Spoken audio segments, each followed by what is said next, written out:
हजारों लोग खून देने पहुंच रहे हैं। देख रहे हैं तस्वीर आप, कोलकाता और उड़ीसा की तस्वीरें। लोगों को पता चला घायलों की संख्या बढ़ रही है, खून देने वालों की भीड़ लग गई। भारी संख्या में लोग ब्लड डोनेशन कैंप पहुंच रहे हैं खून देने के लिए, जिससे लोगों का इलाज हो सके। यह तस्वीर यह बताती है कि इंसानियत अभी जिंदा है। कितने लोग पहुंच रहे हैं देखिए जरा, यह तस्वीर आप देख रहे हैं ब्लड डोनेशन कैंप की। हालत यह है, आपको बताऊं कि ट्रेन हादसे में 250 लोगों की मौत हुई है और 1000 से ज्यादा लोग घायल हुए। ट्रेन टकराने के साथ अफरा तफरी मच गई। मंजर मैंने आपको दिखाया, आसपास मौजूद लोग फौरन दौड़ पड़े बचाने के लिए। घायलों को लगातार अस्पताल पहुंचाया जा रहा था। उस वक्त ऐसे में हादसे में घायल लोगों को खून की सबसे ज्यादा जरूरत थी, क्योंकि हादसों के बाद खून बह गया। तो खून देने के लिए अस्पताल में भीड़ लग गई। रक्तदान के लिए फॉर्म भरने वालों का तांता लगा था। भीड़ इतनी हो गई कि फॉर्म लेने में 2 से 4 घंटे लग गए। सोचिए, यानी इतने लोग खून देने आ गए कि 4-4 घंटे की वेटिंग थी। खून देने वालों की कतार अस्पताल से बाहर तक लगी थी। सिर्फ कुछ घंटों में ही 900 यूनिट तक ब्लड जमा हो गया। 1000 घायल है, 900 यूनिट ब्लड आ गया।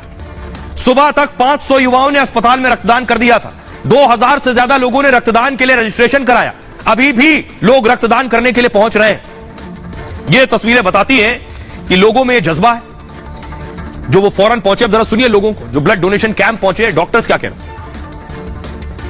संभाल नहीं पाया मैं खुद को। मैं ब्लड यहाँ बहुत आवश्यकता है, वहाँ बातचीत हो रही थी तो मैंने जाके ब्लड दे दिया। ट्रेन में जो दुर्घटना हुआ है इसी के लिए हम ब्लड देने के लिए आए हैं। भद्रक हमारा डिस्ट्रिक्ट मेडिकल ब्लड कैंप में हमारा संगठन आया है। 22-25 से आदमी लेकर आया हूँ ब्लड देने के लिए। मैं ब्लड देने आया यहाँ। जो ट्रेन एक्सीडेंट हुआ बहानागम है, वहाँ कितना आदमी का निहत हुआ है और बाकी इंजर्ड हुए हैं और उनका ब्लड दरकार है। आइए अब मैं आपको बताता हूं कि आखिर लोगों को आपने सुन लिया। अब बात उसकी प्रधानमंत्री मोदी ने बड़ी इंपॉर्टेंट बात कही। उन्होंने कहा जो जिम्मेदार हैं वो बख्शे नहीं जाएंगे, जिनकी जिम्मेदारी है उन पर सख्त कार्रवाई होगी। तो सवाल है कि आखिर जिम्मेदार कौन है, कैसे जिम्मेदारी तय होगी। 2 ट्रेनें आप देख रहे हैं और कौन जिम्मेदार है इस हादसे के लिए, हम इस पर बात कर रहे हैं। अभी किसी को नहीं पता जिम्मेदारी किसकी है। रेलवे में बड़े सुधार और नई तकनीक आई है। फिर एक जगह 3 ट्रेनें कैसे टकरा गईं, सभी के जहन में। सालों तक इस तरह के हादसे नहीं हुए, पहले बहुत होते थे, कई सालों से इस तरह के हादसे नहीं हुए। आज हर आदमी सोच रहा है यह हादसा हुआ कैसे, किसकी गलती है, किसकी जिम्मेदारी है। कहा जा रहा है कि सिग्नल की गलती से यह हादसा हुआ। ये जो सिग्नल लगा इसकी गलती से यह हादसा हुआ। अब यह सिग्नल की गलती है यानी तकनीकी गलती है, या इस सिग्नल का किसी मानव किसी इंसान से ताल्लुक है तो मानवीय गलती है। कोरोमंडल एक्सप्रेस को पहले ग्रीन सिग्नल मिला, यानी कि गाड़ी निकालो। सिग्नल में इतनी बड़ी लापरवाही कैसे बरती गई और थोड़ी देर में ग्रीन सिग्नल वापस ले लिया गया। अब कुछ समझ नहीं पाया ड्राइवर, क्या करूं मैं। स्टेशन या कंट्रोल रूम से तुरंत संदेश आकर क्यों नहीं भेजा गया, एक सवाल। बालासोर में ही ट्रैक पर दोनों ट्रेनें कैसे आ गई, तो भी जब ट्रैक पर मालगाड़ी पहले से खड़ी थी। रेलवे ड्राइवर यानी लोको पायलट की कड़ी ट्रेनिंग दी जाती है उसे कि इस परिस्थिति में क्या करना है, कैसे मैनेज करना है। मुश्किल हालात में फैसले लेने का भी प्रशिक्षण दिया जाता है उसे, क्योंकि एक फैसले से हजारों की जान टिकी होती है। पैसेंजर ट्रेन से पहले उन्हें मालगाड़ी चलानी होती है ताकि कब ट्रेन रोकना है, कब ट्रैक बदलना है, यह सब ड्राइवर को पता चल जाए। फिर ड्राइवर ने इतनी बड़ी लापरवाही कैसे कर दी, सामने खड़ी मालगाड़ी को उसने नजरअंदाज क्यों किया। ट्रेन की लाइन बदली जाती है तो रफ्तार कम रखते हैं, जो मैंने आपको बताया लूप लेन में उसने गाड़ी ली। लूप लेन में अगर ट्रेन ली है तो रफ्तार कम होनी चाहिए, ट्रैक चेंज कर रहा है, लेकिन रफ्तार 127 ही थी, 127 किलोमीटर प्रति घंटा।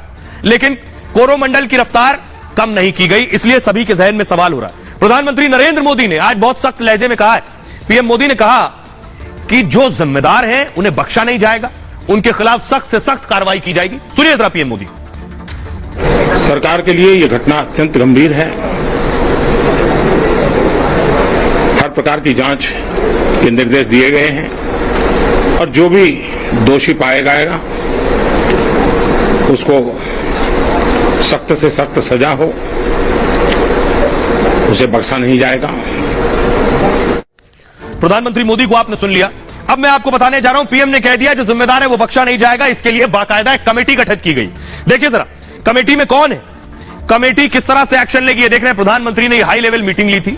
21वीं सदी में इतना बड़ा हादसा नहीं हुआ और इसके पहले के सारे बड़े हादसे 20वीं सदी में हुए और इसलिए मोदी सरकार पूरी तरह से एक्शन में है। खुद पीएम मोदी घटनास्थल का दौरा कर चुके हैं, केंद्रीय मंत्री धर्मेंद्र प्रधान भी दौरा कर चुके हैं, रेल मंत्री अश्विनी वैष्णव खुद वहां डटे हुए हैं। उन्होंने ऐलान किया कि मामले की जांच होगी। रेल मंत्री ने हादसे की जांच के आदेश दिए। जांच के लिए हाई लेवल कमेटी बनाई गई, उच्च स्तरीय कमेटी। रेलवे सुरक्षा आयुक्त इस रेल हादसे की जांच करेंगे। दक्षिण पूर्व सर्कल के रेलवे सुरक्षा आयुक्त इसको हेड करेंगे और सुरक्षा आयुक्त की रिपोर्ट के बाद मुकम्मल कार्रवाई होगी किसकी गलती थी। पीएम कह चुके हैं दोषियों को हरगिज बख्शा नहीं जाएगा। इस बीच पूर्व रेल मंत्री ने साजिश का शक जताया है। जी हां, पूर्व रेल मंत्री दिनेश त्रिवेदी ने कहा है कि हादसा बेहद गंभीर है। इस रेल हादसे की टाइमिंग बहुत अजीब है, इससे साजिश की आशंका पैदा हो रही है। इस मामले की गंभीरता से जांच होनी चाहिए क्योंकि बंगाल में ऐसा ही एक हादसा हुआ था। तब 10 साल तक ट्रेन की आवाजाही बंद थी। तब जांच टीम ने इसे बड़ी त्रासदी बताया था और त्रिवेदी की इस आशंका के बाद एक और जांच हो सकती है। यह जांच साजिश के एंगल से भी की जा सकती है, हालांकि अभी इसका ऐलान नहीं हुआ है। आइए सुनवाता हूं आपको, सुनिए जरा सियासतदान क्या कह रहे हैं। कोई एक दुर्घटना भी हम सबके सामने है। अनेक यात्रियों की मृत्यु हुई है। यह संख्या 350 से ऊपर पहुंच सकती है। लगभग 900 के आसपास लोग घायल हैं। जिन लोगों ने अपने परिजनों को खोया है उन सब के प्रति मैं उत्तर प्रदेश शासन की ओर से अब मैं आपको दिखाने जा रहा हूं, यह हादसा देख लिया, इसमें लगभग 260 से ज्यादा मौतें हो चुकी हैं। मैं आपको दिखाने जा रहा हूं 700 से ज्यादा मौतें हुई थी। देश में एक ट्रेन हादसा हुआ था, इससे ज्यादा मौतें कभी नहीं हुई। आप देख रहे हैं पूरी ट्रेन पानी में समा गई थी। इतना और भीषण हादसा हुआ था 42 साल पहले। बिहार में यह हादसा हुआ 42 साल पहले। रेलवे के 170 साल के इतिहास का काला दिन था ये। 6 जून 1981 को पैसेंजर ट्रेन बागमती नदी में गिर गई। इस तरह से ये देखिए पूरी ट्रेन अंदर गिर गई। करीब 800 लोगों की मौत हुई थी, 700 भी नहीं, 800 लोगों की मौत हुई थी। ट्रेन की 7 बोगियां नदी में गिर गई थी। बारिश का मौसम होने से लोग नदी में डूब गए। सैकड़ों लोगों के शव ही नहीं मिले थे। कुल 286 शवों को बरामद किया गया था। पैसेंजर ट्रेन बिहार के मानसी से सहरसा जा रही थी। ट्रेन जैसे ही बागमती नदी के पुल पर पहुंची, बारिश और तेज आंधी चलने लगी। ट्रेन के ड्राइवर ने अचानक ब्रेक लगा दिया। ब्रेक लगने के बाद 7 बोगियां नदी में गिर गई फौरन और 800 लोगों की मौत हो गई। एक्सपर्ट्स क्या कह रहे हैं सुनिए जरा। वो अब कवच के रेफरेंस में है कि ऑटोमेटिक ब्रेक लग जाएगी जब पता लगेगा कि अपोजिट डायरेक्शन में उसी ट्रैक पर ट्रेन आ रही है। पर उसके लिए भी ब्रेक लगेगी तो एक ब्रेकिंग डिस्टेंस होता है। एक ब्रेकिंग डिस्टेंस जो होता है वो गाड़ी की मोमेंटम से कैलकुलेट हो पाता है।